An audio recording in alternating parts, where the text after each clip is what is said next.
Hey folks, welcome to Bear Mountain today. Today is, I think, around the 29th of March, and we're getting ready to plant in the field, or in our garden space, our onions that we started way back in January. And so what we got going here is we gave the bed a rough scrape with our hula hoe over here, and just to take off any surface weeds that we might have had growing on it over the winter time. And then we applied our own compost over the top here. We're putting on about somewhere around, I guess probably works out to about 1/2 to 3/4 of an inch by the time we're finished. And this will be the only fertility we'll add to the bed this year, unless it looks like, for some reason we need more. But mostly this is about the 4th year now that we've been raising our veggies on a no-till system. And so we don't really need to do much more than maybe one application a year of our compost. And that seems to provide enough for surface mulch as well as nutrition as it kind of works its way through with the spring rains. So our own compost is a little chunky. That's not that big of a deal. The rain will mostly break it up. We're a little late in putting our compost on this year, and I think part of it is I just wanted it to mature longer in the pile. Normally, I probably would have done this more like January and February, but it's still okay to put it on this time of year. And we're actually late period because it's just been a very unseasonable spring. Yeah, it's been very cool. Very cold at night, in the 20s. Sometimes, yep. Huh? Yeah, sometimes that's true. And, our range is, somewhere in the high 40s and the high 20s or 30s. So we haven't been really getting what we call, or is called grower degree days. Yeah, normally by this time of year, our nighttime temps are well in the mid 40s, and this is Fahrenheit, and daytime temps are low 60s. Depending on the weather, if it's a little bit rainy, it'll probably be more in the mid 50s. And we're starting to get the daytime temps, but the nighttime temps are still running probably, like she said, about 5 to 10 degrees cooler than what you'd consider normal. And we've had really weird, flashes of stuff. Like we had a serious hailstorm. Yep. Dumped about days. Probably a 1/2 inch of hail on us. And it wasn't little stuff, it was big stuff. Yep. And we're still showing 3 or 4 days of frozen mix. Possible this weekend. Yeah. So. But we got to go. These guys have been like this is our yellow. This has got a couple of different varieties in it. We've got our red Cabernet and our what are called Yankee yellows, and then we've Bridger and Patterson over here. So we're going to plant 2 beds today. We have one bed over there that has some volunteers on the edge of green onions and elephant garlic. So we're going to plant these 2 guys today. And our peas that we planted last week are just kind of sitting there. They're not looking bad, but they really haven't grown too much either. So things are just kind of stuck.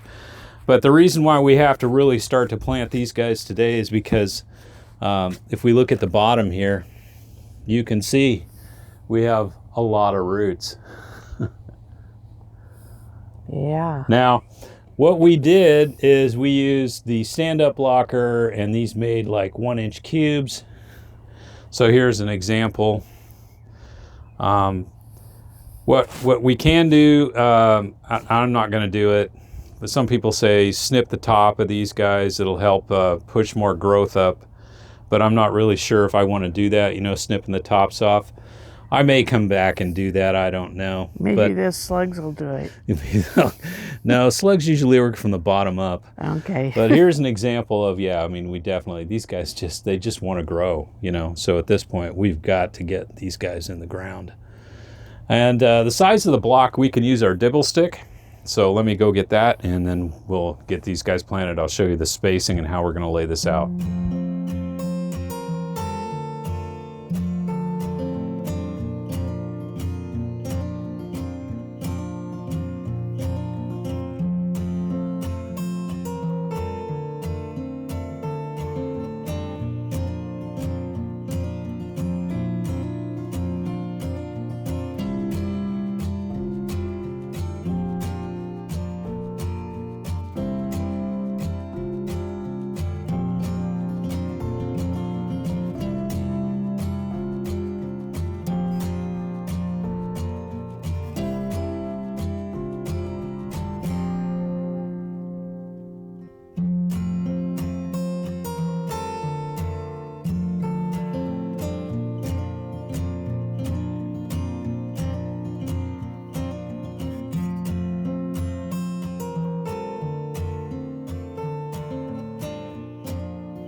Okay, one of the things that you might notice here is it seems like, you know, the grid is pretty uniform.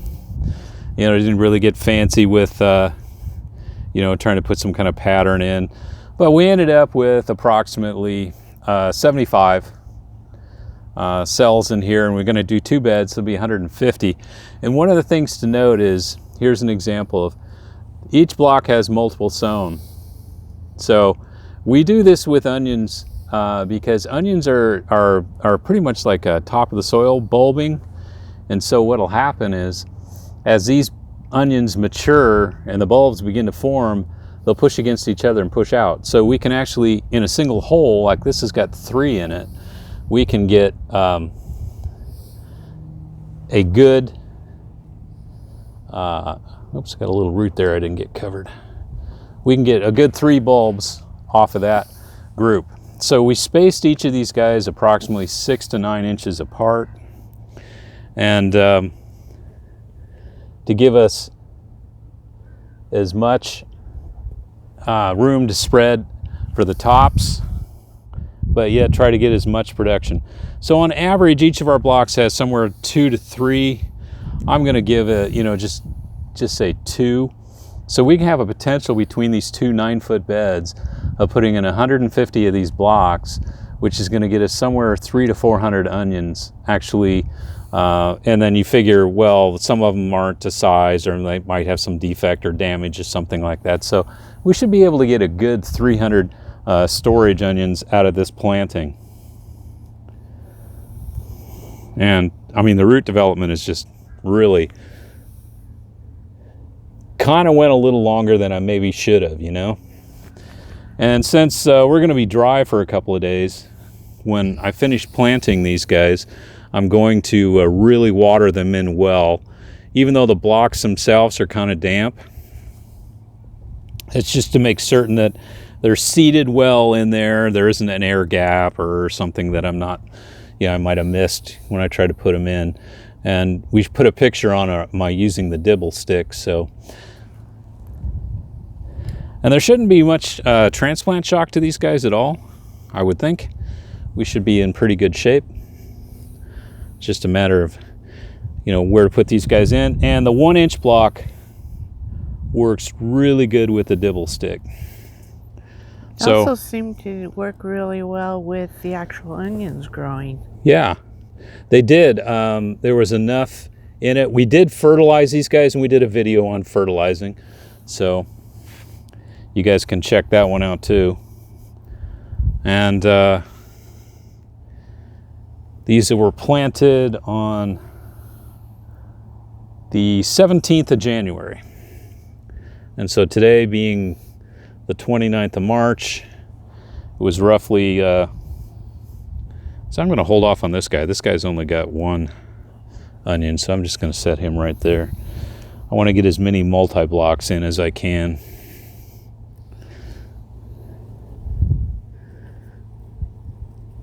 So this 1-inch blocker you like, can it be used for lots of other things? I think it can. Medium to small seed works pretty well. I think, you know, if you're planting pumpkins or something like that, that's not going to work. Some of these roots are just way too long. If, like I said, we could have got these in the ground a week or so ago, we probably would have been in better shape. But there still will work. Shouldn't be a problem at all. If this cold weather shows up again like it has, will we do anything with our hoop covers? Yeah, you might ask a question here like, you know, what are these fiberglass rods for? And they're for actually putting hoops over the top. So we have a low hoop system and a high hoop system. So the low hoop would be for things like greens. And frost blankets. And frost blankets. The high hoop is for, I mean, you could put frost blanket over that too, or plastic, or a netting if you need to have netting. These guys shouldn't have any kind of problems with anything but slugs. Yeah. And so, and they've been hardened off pretty good. I've had these guys down in the propagation house for about a week, and it's been vented pretty good down there, so you get a few weeds in the soil blocks. The hoops are what they look like is behind you. Right, that's the black plastic. It's the utility grade irrigation pipe. We got that at Home Depot, or you can get it at any irrigation store or home center. It comes in a 100-foot roll. Used to be back in the old days 100 feet for $20. How big is it? 3/4 inch in size. So. And we make the clips out of remnants. Yeah, the clips are easy for holding on fabric cloth and stuff. They're just, what we do is we just take the same pipe and we'll cut it to a couple inches, put a slice down one side, and then this going over the same diameter pipe will stretch enough and it holds down netting really well, holds down fabric cloth. I mean, huge wind, no, but you know, for just, you know, something light, it works out really well. And it's also very useful for shade, a shade cloth over it when we're growing things like lettuces. Yeah, in the summertime for high heat. Yep. Yeah. So I think we'll just get the rest of these planted, and then I want to show you guys an update of the cover crop, which we're about ready to tarp now. You might remember we did a little, I think it was in our February one, where we talked about, you know, the difference between growing cover crop and biochar versus non-biochar treated soil. Okay, so we've got the onions planted in here, and both beds. This bed turns out was a little bit wider, so I was able to get an extra row in. And we've got 3 different varieties. We got Yankee Yellow, Cabernet Red, and we have Patterson. Actually, I guess we got 4 varieties, because I got Patterson, it's just a yellow storage onion, and Bridger, which is a yellow storage onion. So yeah, we did pretty good in getting enough in here. This hopefully will yield somewhere around 300 storage ready onions, all things being equal. And last thing I wanted to talk about too, because some folks ask about the irrigation we have on here. When we get into the latter part of May and in June, our rain kind of gets a little more spotty. And so we may, from time to time, depending how the temperatures are, if we get a warm spell or something like that, we'll need to put some water down. And this is what they call a micro line. They have the emitters in line every 8 inches. And so this can be set up on a timer, and it's just simply a drip irrigation that's a ½ gallon per hour per emitter. So you don't have to run it very long. Typically what I do in the summer for most things is I run it maybe a couple times a day for 10 minutes at a shot. And that's usually enough to get enough water on things. It's like anything else, you got to pay attention to it. You know, if it looks like, okay, other things need water but the onions don't, each bed has its own individual cutoff valve. So I can just say, well, we're not watering onions today, and I'll just turn that off. And hopefully I don't forget to turn it back on when I really need it. But that's kind of the setup. So every bed in here has its own cutoff valve, and they're all on the microline system. We found it to work really well. Microline stuff, this stuff is 10 years old, or maybe in some cases a little older. As long as you keep the system with a good mesh filter on it, so you keep any kind of sediments and things from getting in the lines, they typically work pretty good. Haven't really had any problems with clogging emitters that much. But if they do happen, you can buy a 500-foot roll of this stuff, and it's not that expensive. We got all our stuff from Drip Works down in California. And there's for this whole garden, there's 2 separate zones. Yeah, we have 2 main zones. We split it kind of in half. We have this lower zone, and then we have an upper zone. So they typically don't run at the same time. So and that was just basically kind of to make sure we had enough water flowing into the system. And like I said, not all beds are necessarily always watered all the time. Some beds, like when the onions are finishing off, we're not going to want to put any water on these beds, so these beds are going to be turned off. So because we want the tops to drop, and the bulbs are finishing up forming, so they expect it to be drier. And so while the other things like tomatoes and things like that could be watered, these will be finishing up in early July. So that's kind of how that works. We'll put the hoops back on. We have 2 types of hoops. It's not that these guys are going to be used for the onions. It's just there's a lower hoop we have, which it's the same type of pipe, and we just simply cut it so it can go over, and you can easily put fabric cloth over these guys, and then these main hoops. So this is the way we don't impale ourselves on little stakes. Yeah. Even though there's actually going to be nothing. Along. Yeah, even though there's actually not going to be anything on, covering this bed, because onions should be pretty, they typically don't need much protection. And this time of year, we're hoping that the weather starts to cooperate better and things should move along. So the last step here I'll do is I'll water these guys in real good and then just let nature do its thing. Okay, one of the last things I wanted to do before we wrapped up this week's video is I just wanted to go back and touch bases again. We did a thing back in February about comparing cover crop grown on our sweet potato beds with biochar versus no biochar. This bed here had biochar added to it for 2 years. So this is like its 2nd season with biochar on it. And it's approximately, we added about, if you look at, say, the first 6 inches, we put enough volume on that would be considered maybe 5% of the first 6 inches of volume. We did that for 2 years. And this was biologically activated biochar, and then we also put compost on it, the same amount that we put on this bed over here, which had no biochar and only the urban waste compost. And you can kind of see that there is a difference definitely in the growth and the thickness of the cover crop itself. When I look at this over here, this soil, like I said, we've been adding urban waste compost to it for a number of years, and you can see there are some vetch plants growing along the edges, and there are some in the center. And the edge right here seems to be, for whatever reason, it's got the highest thing, and we're talking about maybe 1 or 2 blades getting up to maybe 16 inches, but the average is probably about 12. And then some of the spots in the center of the bed over here are a little bit on the thin side. The average height is probably closer to about 10 to 12 inches for the balance of the bed.